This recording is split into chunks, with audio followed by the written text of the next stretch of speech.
Hey guys, welcome to markdillon.xxx. The other day I asked you for your questions and your comments, and tonight I'm going to reply to those. I got way more than I was anticipating, so if I don't get to yours tonight, I'll get to it another day. Also, I've not pre-read any of these, so I'm going to give you my best, honest, off the top of my head answer. So here we go. Alright, the first question is from Tim. Tim says, Hi, question. Do you feel as though douching is a staple for a guy that bottoms? I like your site. Well, Tim, there's a two-part answer to that question. The first one will be my own personal preference, which is yes, if I'm bottoming, I'm going to douche. Um, if I'm topping, I certainly prefer that the guy is cleaned up too. But then again, everybody knows their own body. They know what they need to do beforehand. And also, it depends on the relationship between the two people involved. Generally, I've found that guys who've been dating for a while usually become less and less picky about all the prep work that goes into playing around. So I don't think there's a right or wrong answer to it. I don't think that it's necessarily a staple, but it's certainly a preference, and I think most people prefer douche. So douching for bottoms is good. Next question is from Derek. I want to do porn, try it out for a while, have some fun with it, but I know I can't make a lifetime career out of it. Will it pretty much ruin my chances at a career if I do it while I'm young? Well, Derek, you're right. You can't make a lifetime career out of that, out of porn, so you have to keep that in mind when you're making your decision. I don't know if it will ruin your chance at a career, because I don't know what particular field you're interested in. Certainly would be more tolerant than others. But I can tell you that it will come back up. Without a doubt, it will come back up, and you would be amazed at the number of people who you never think would find out that will find out. So I guess you should ask yourself how comfortable you would be 10 years from now when you're settled into your job if something from your porn past were to come up. And it will. So keep that in mind. Hope that helps you with your decision. Next question is from Mickey.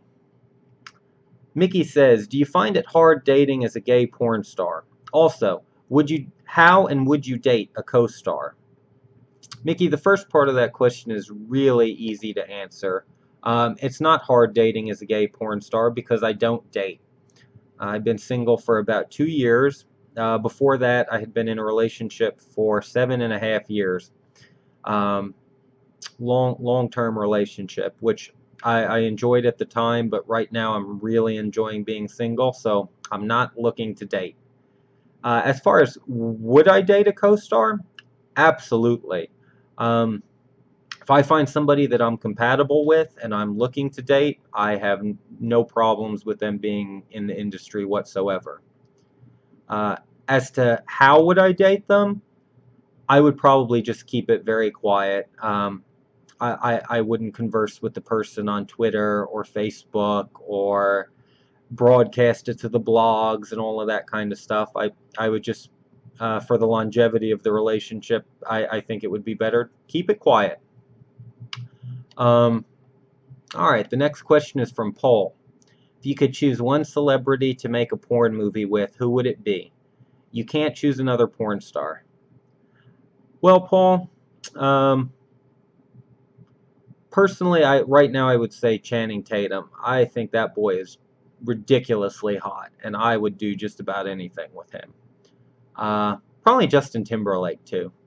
Never know, we could make it a three-way maybe. But yeah, those would be the two. All right, Don says, congratulations on a stellar career. My question relates to the future of porn. How do you come up with ideas that are new and stimulating for the viewer? I know it's a different stroke for different folks type thing, but how do you make it more interesting when most all other formulas have been done? Keep up the good work. Don, that's a really good question. Lucky for me, I'm not the one who has to come up with the new and innovative idea. But a lot of studios do different things. There's the amateur porn, which is becoming really not amateur porn anymore, which kind of sucks because that's one of the things that I liked watching. Then you have the gimmicky porn, like the straight guy getting turned gay, or the firemen and policemen fucking each other, that kind of stuff. And there's appeal for all of those, for different people. Personally, I don't think you need to innovate too much with porn. I think if you find hot guys and you let them just go at it, there'll be a large appeal among the viewers. That's my personal preference and what I like to watch. One thing that I think may come along is kind of like real-time porn. You see lots of companies that do live webcam shows with models and things like that, and I think that'll probably grow as time goes on, and it's also much harder to pirate. So I think you'll see that become more and more prevalent. But again, I can't predict the future. Um, all right, John says, who was one of your best actors to work with and why? Hmm. Um, I would have to say Casey Williams.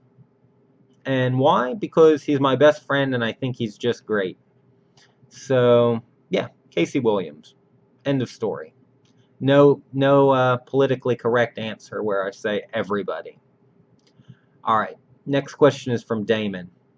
What's the biggest misconception about the porn industry or porn stars in general? Hmm, that's a really good question, Damon. I'm glad you asked that one. I think the biggest misconception about porn stars is that we do this because we can't do anything else. That's totally untrue. I think the average porn star is much smarter than people give them credit for. Uh, for some people, it's kind of an outlet. It's a form of expression. It's very exciting, and that's why they do it. For other people, it's kind of a very lucrative way to monetize their youth and good looks. There's certainly nothing wrong with that. But I don't think very many are doing it because they can't do anything else. As far as the biggest misconception about the industry, hmm, I think probably that it's not nearly as seedy or dirty as a lot of people may expect. That it's actually something that surprised me when I got into it. Everybody that I've met, every company that I've worked with, has been so professional. They've been great, very concerned about the models, and just very super to work with. And I think a lot of people kind of assume there's a lot of like shady people running these companies, and they're all sleeping with the models. And um, no, I think that it's a much cleaner industry than most people would think. Not that it doesn't have problems or not that things don't come up, but as a whole, it's much cleaner than people think. So there you go. Guys, thank you so much for sending me some questions to comment on, and I hope you'll send more my way. You can always email me at markdillonblog@gmail.com.